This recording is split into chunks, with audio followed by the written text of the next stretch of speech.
चोर कब घर में घुसते? जब हम गाफिल होते तब। और जाग जाओ और देख लो तो चोर भग ही जाता, रुकता नहीं वो। चोर तो खुद चोर ही है, वो भयभीत, वो निर्भय थोड़े। निर्भय तो हम है ना। जब चोर हमारे घर में घुसता है तो हम उसको देख लेते हैं, चोर भाग जाता। इसी प्रकार से जितने भी मन में हमारे संस्कार हैं ये चोर हैं, और जैसे ही हमारे सामने आए हम उसका दृष्टा बन जाए, ये मेरे से अलग, भग गए वो। कोई उन्हें लाठी डंडा मार के भगाना नहीं पड़ता, केवल दृष्टा वर बन जाओ, वो दृश्य अपने आप क्षीण हो जाएगा। साहब कहते जाते पक सकलो परखिया सो पारख निज रूप, इसलिए सबसे अलग तुम हो। हम सब चीज से अलग हैं। अब विचार हम करें कि शरीर से भी अलग हैं, मन से अलग हैं, बुद्धि से अलग हैं, और संसार के सारे प्राणी पदार्थ से अलग हैं, सारी वस्तुओं से अलग हैं। जब अलग हैं तो अलग वस्तु छूटेगी, जो मिला भी छूटेगा कि नहीं? स्वयं से स्वयं हम कभी नहीं छूटते, अलग वस्तु है वो उससे छूटते हैं। तो जितने भी वस्तु वो हमसे अलग हैं, शरीर अलग है, मन अलग है, बुद्धि अलग है, चित्त अलग है, सारा संसार के प्राणी और पदार्थ ये सब अलग हैं। और जो अलग होती है वो अपनी ही नहीं होती, वो छूटती, उसका नाम है वियोग। उसको कहते हैं वियोग। जो मिला वो छूटेगा, वियोग तो हो गई होगा। एक दिन शरीर प्रारब्ध अनुसार बना है, प्रारब्ध पूर्ण होने पर वियोग हो जाएगा, नासमान है। जो प्राणी हमें मिले हैं, जिनको हमने अपना माना, उनका भी प्रारब्ध पूरा हो जाएगा, हमारा भी प्रारब्ध छूट जाएंगे, और जीते जी ही छूट जाते। मन नहीं मिला, छोड़ देते हो कि नहीं? इसी प्रकार से जितने प्राणी हैं, जितने पदार्थ हैं, ये सब छूटने वाले हैं। अब वो कैसे कैसे छूटते हैं? वस्तु छूटती तो है, पर छूटने के बाद में भी छूट गई तो भी उसकी आसक्ति बनी रहती। सबसे पहला वियोग है स्वाभाविक वियोग।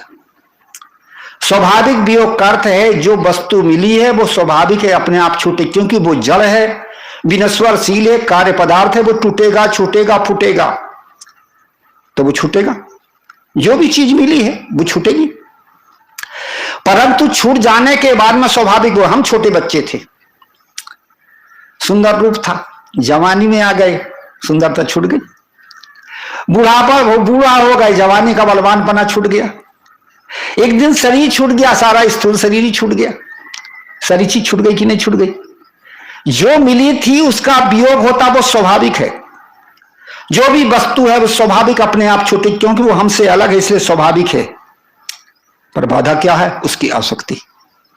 वस्तु तो छूट जाती है, पर वस्तु की आसक्ति बनी रहती।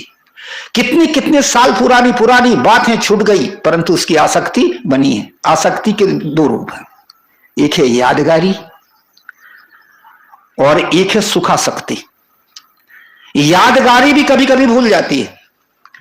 यादगारी बंधन नहीं, कोई चीज को याद कर लो बंधन नहीं होता, यादगारी है, बुद्धि का विषय हुआ ये। परंतु जो हमारा अंतःकरण विषय है आसक्ति, ये नहीं छूटती, ये बनी रहती है। बड़ा एक सुंदर है पहेली है। वो कैसी है? सारी गुदरी जल गई, जल गया ना एक धागा, घर के लोग सब पकड़े गए, घर खिड़की खिड़की भागा। भाई क्या चीज है? ऐसे तो पहेली का अर्थ है भीमर का जाल। सारी गुदरी पानी में चली गई, जल गई। जल गया ना एक धागा, पर वो खींचने वाला धागा वो जल में नहीं गया।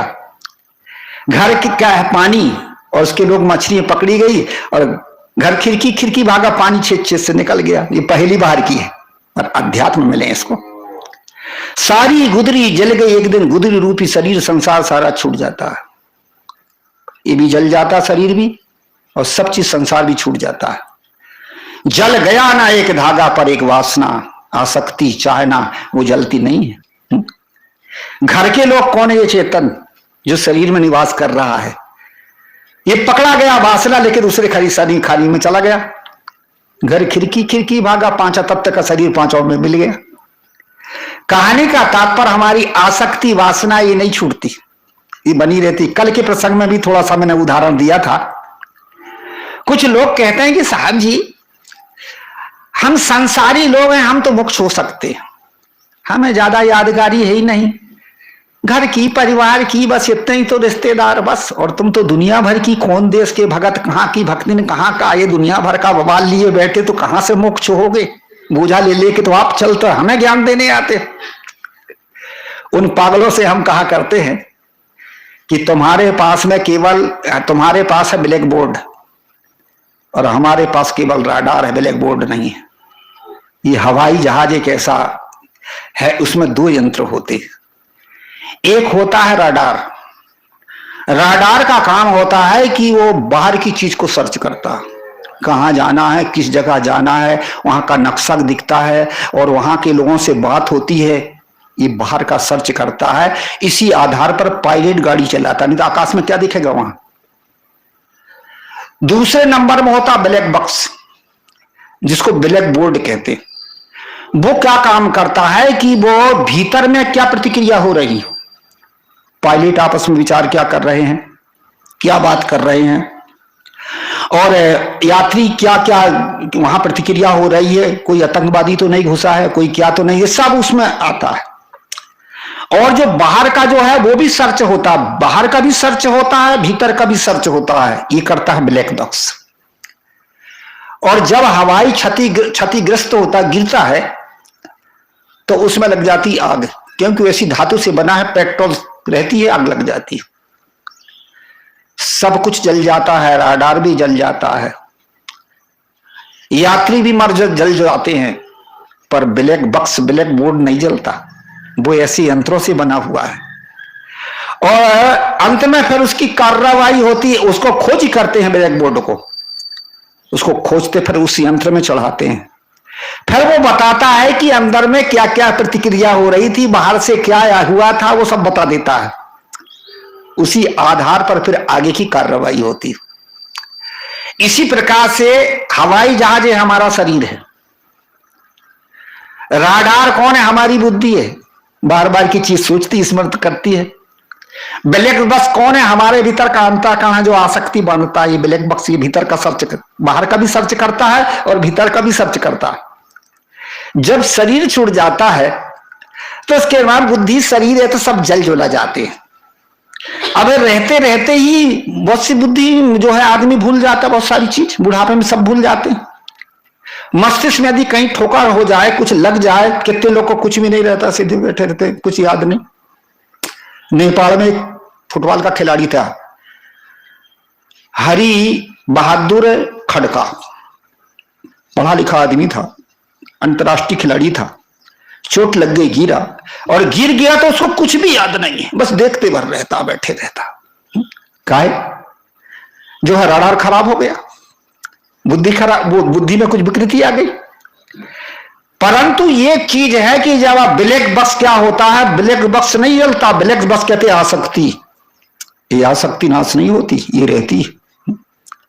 आदमी बेहोश अवस्था में भी शरीर छोड़ेगा, बेहोश अवस्था में बुद्धि काम नहीं करेगी, याद ही नहीं है तो क्या काम करेगी।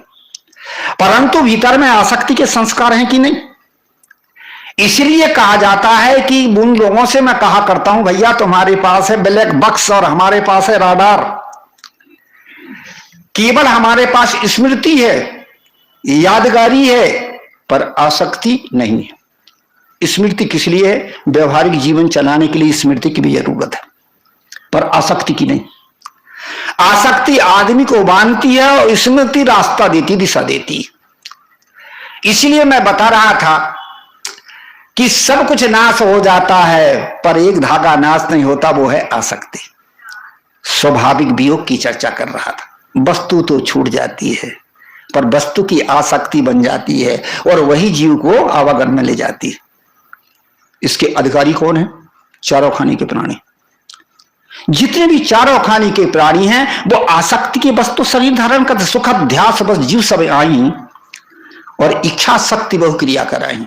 श्री काशी साहब जी कहते सुख की आसक्ति अध्यास के बस में ही सब जीव हैं, माने बंधन में पड़े हुए हैं। आही का अर्थ होता है, ये रीमा की भाषा आही, आही माने हैं। सुख के अध्यास में सारे जीव बंधे हैं और इसी के आधार पर, इच्छा शक्ति के आधार पर क्रिया करके जन्म मरण में पड़े हुए, कर्म करके कर्म कर रहे, कर्मों का भोग भोग रहे हैं। मूल कारण क्या है? सुख की आसक्ति। इसलिए चारों खाने के प्राणी इसके अधिकारी हैं। सबसे पहला वियोग है सुख दृष्टि वियोग। सुख दृष्टि वियोग का अर्थ होता है वो क्या कहना, स्वाभाविक वियोग जो अपने आप छूट रहा है। उसके अधिकारी कौन है? चारों खाने के प्राणी। बाधा क्या है? आसक्ति। ये बोध और वैराग से नष्ट हो सकती है। हमारे पास बोध हो, वैराग हो, बोध नहीं है, वैराग नहीं है, इसलिए आसक्ति नाश नहीं हो जाती।